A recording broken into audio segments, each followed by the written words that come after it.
എന്തോന്നില്ലായിരുന്നു ആലോചിക്കുന്നത്. ബിസിനസ് എല്ലാം വൻ പരാജയമുണ്ട്. നീ ഒരുപാട് ബിസിനസ് തുടങ്ങിയിട്ടാണ് അവസാനം ഹോട്ടൽ തുടങ്ങിയത്. ഇതിലിനി എന്തോന്ന് പരാജയം?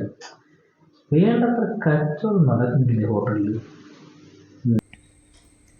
നിന്റെ ഹോട്ടലിന്റെ മുന്നിലെ ഇവിടത്തെ ആഹാരം ആരോഗ്യത്തിന് ഹാനികരം എന്നൊരു ബോർഡും എഴുതി വെച്ച് നോക്കിയാണ്. കഴിക്കുന്നതിൽ എങ്ങനെയാണ് അങ്ങനെ ഒരു ബോർഡ് എഴുതി വെക്കുന്നത്? എന്ത് കഴിക്കണ്ട എന്ന് പറയുന്നു, അത് മാത്രമേ മലയാളി കഴിക്കൂ. മദ്യം ആരോഗ്യത്തിന് ഹാനികരം എന്നൊരു ലേബൽ ഒട്ടിച്ചിട്ടുണ്ട്. പക്ഷെ ഏതെങ്കിലും ബീവറേജിന്റെ മുന്നിൽ ക്യൂ പറഞ്ഞ് നീ കണ്ടിട്ടുണ്ടോ?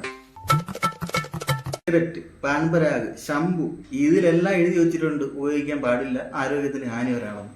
പക്ഷെ ഇതെല്ലാം എല്ലാവരും വാങ്ങി ഉപയോഗിക്കുന്നുണ്ട്. അതുകൊണ്ടാണ് ഞാൻ പറഞ്ഞത്. അപ്പൊ അങ്ങനെ ഒരു പരീക്ഷണം കൂടെ ഒന്ന് നടത്തി നോക്കാം അല്ലേ?